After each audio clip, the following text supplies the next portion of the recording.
Hello friends, 40 days 40 short topic में आपका स्वागत है। मैं आदित्य उपाध्याय स्टार्ट करता हूँ। आज का हम लोग का टॉपिक होगा द जेनेटिक कोड। हम इसमें अंडरस्टैंड करेंगे कैसे डीएनए का इंस्ट्रक्शन जो है वो प्रोटीन बनाने में हेल्पफुल होता है, और वो जो कोड है, कोड लैंग्वेज, उसी को हम लोग बोलते हैं जेनेटिक कोड, और उसी के बारे में हम लोग देखेंगे। आज का हम लोग का टॉपिक द जेनेटिक कोड। बढ़ते हैं। कह रहा है कि जेनेटिक कोड क्या है? एक सीक्वेंस है न्यूक्लियोटाइड का एमआरएनए में that determine the sequence of amino acid in polypeptide chain. जिस तरीके का आपका सीक्वेंस का अरेंजमेंट होगा उसी तरीके के पॉलीपेप्टाइड चेन बनेंगे। हमें जैसा कि पता है हमारे पास 4 बेसेस हैं nitrogen base A U G C mRNA में, और 20 अमाइनो एसिड है। अब बात ये रहा कि अरे भैया 4 ही बेस है, 20 अमाइनो एसिड को कैसे कोड करेंगे? तो जॉर्ज गैम्बियो जो है वो आर्ग्यू करते हैं, कुछ कोड का कॉम्बिनेशन देते हैं कि अगर कोड एक रहा, मान लो सिंगलेट के फॉर्म में रहा, तो क्या होगा? 4 अलग अलग बेस 4 ही अमाइनो एसिड को कोड कर पाएंगे, जो कि इनफ नहीं है।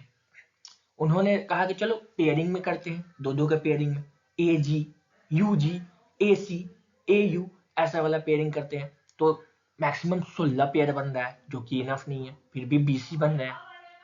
तो उन्होंने बताया कि 4 के पावर 3 करके देखते हैं, तब ए ए you you you U A ऐसे करके 3 का पेयर बनाते हैं। तो इससे आ रहा था कि 64 कोडोन बन सकते हैं, 64 पॉसिबिलिटी हो सकते हैं, जो कि इनफ है 20 अमाइनो एसिड को कवर करने के लिए। अब जॉर्ज गैम्बियो बड़ा टेंशन में, इस चीज के बारे में पता करते हैं, फिर आगे देखते हैं।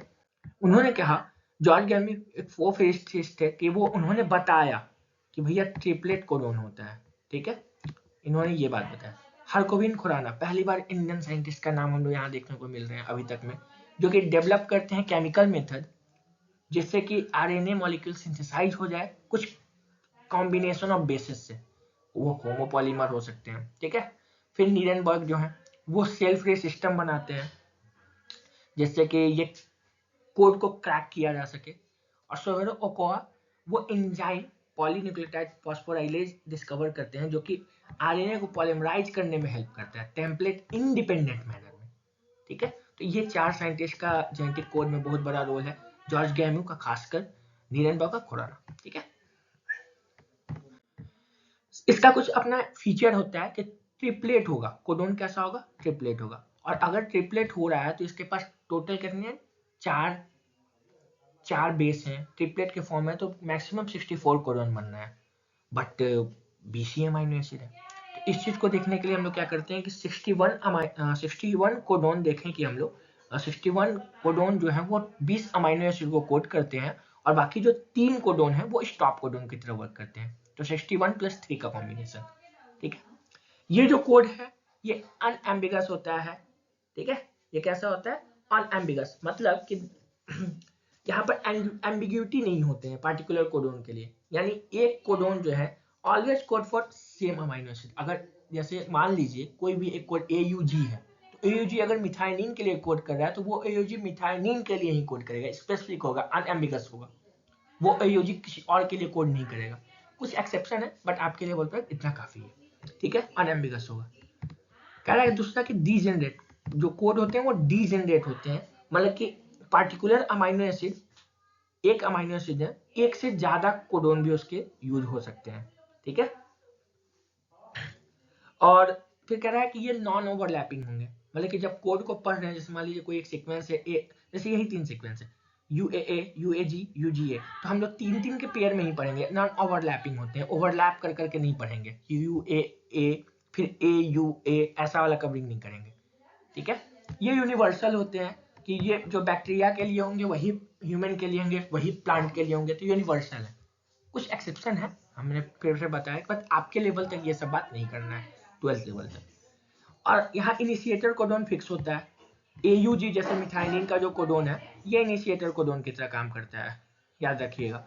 AUG जो है वो मिथाइलिन जो है, मिथाइलिन के लिए भी कोड करता है, इसका 2 ड्यूअल रोल है, और ये इनिशिएटर कोडोन का भी काम करता है, यानी जब भी पॉलीपेप्टाइड बनेंगे तो AUG जहां दिखेगा वहीं से स्टार्ट होंगे, और ये कॉमा लेस होंगे। जब हम लोग लिखते हैं तो वहां कोई कॉमा कोई पंक्चुएशन मार्क नहीं देते हैं। तो ये कुछ आपका फीचर्स है, ये फीचर आपको ध्यान में रखना होगा क्योंकि एग्जाम भी ये पूछते हैं, आपको कुछ फीचर पूछते हैं जेनेटिक कोडॉन के, तो आपको इतने फीचर को डिफाइन भी करना होगा और बताना भी होगा। हमने बताया कुछ स्टॉप कोडॉन भी होते हैं, यानी ये स्टॉप कोडॉन क्या है कि जो ट्रांसलेशन जब पॉलीपेप्टाइड बन रहा होगा तो वहां टर्मिनेशन का काम करेंगे। जैसे ये इनिशिएटर कोडॉन है AUG, वैसे ही कुछ स्टॉप कोडॉन है जो कि टर्मिनेशन का काम करेंगे, जिसको नॉनसेंस कोडॉन भी कहते हैं, जैसे UAA, UAG एंड UGA। ठीक है, याद रखिएगा UAA को ऑकर कहते हैं, UAG को एम्बर कहते हैं एंड UGA को ओपल कहते हैं। आप ये तीन नाम अगर भूल भी जाते कोई दिक्कत नहीं, बट आपको ये तीन याद होना चाहिए, UAA, UAG, UGA। ये स्टॉप कोडॉन की तरह काम करता है। ठीक है, अगर हम बात करें थोड़ा एडेप्टर मॉलिक्यूल tRNA का भी बात करते हैं, तो फ्रांसिस क्रिक जो है वो बताते हैं कि कुछ एडेप्टर मॉलिक्यूल भी होता है, और वो एडेप्टर मॉलिक्यूल का जो स्ट्रक्चर है वो 2D में क्लोवर लीफ की तरह दिखता है, और वही अगर हम 3D स्ट्रक्चर का बात करें तो इन्वर्टेड एल की तरह उसका स्ट्रक्चर दिखता है, कुछ इस तरीके का। ठीक है, इन्वर्टेड एल की तरह उसका स्ट्रक्चर दिखेगा। इसमें क्या क्या होंगे, तो कुछ एंटीकोडोन लीप होंगे, यानी कि जैसे कि बेस कॉम्प्लीमेंट्री होता है कोडोन से, जेनेटिक कोड जो हम लोग पीछे देखे इसका एंटीकोडोन लूप है, यानी कि इसी का कॉम्प्लीमेंट्री लूप इसके पास होंगे। और कुछ अमाइनो एसिड को एक्सेप्ट करने का भी इनके पास 3 प्राइम पे होता है सीक्वेंस। ठीक है, बहुत स्पेसिफिक अमाइनो एसिड के लिए भी ये बाइंड करते हैं अमाइनो एसिड। ठीक है, इसका कुछ फिगर देखिए, जैसे ये देखिए आपको यहाँ एंटीकोडोन लूप दिख रहा है।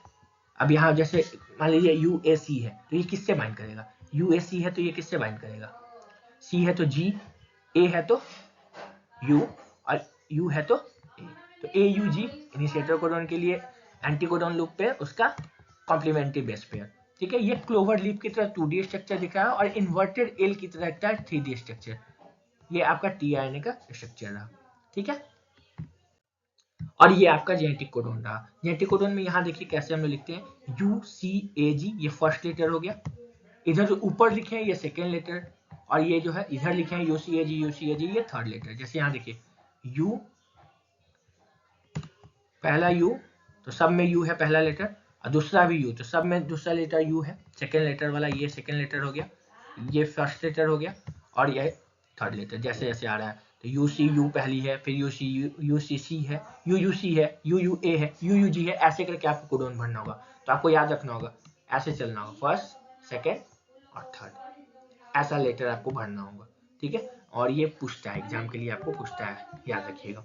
ठीक है, याद रखना है UCAG इस फॉर्म में आपको भरना है। तब तक आज के लिए इतना ही, तब तक के लिए धन्यवाद, थैंक यू।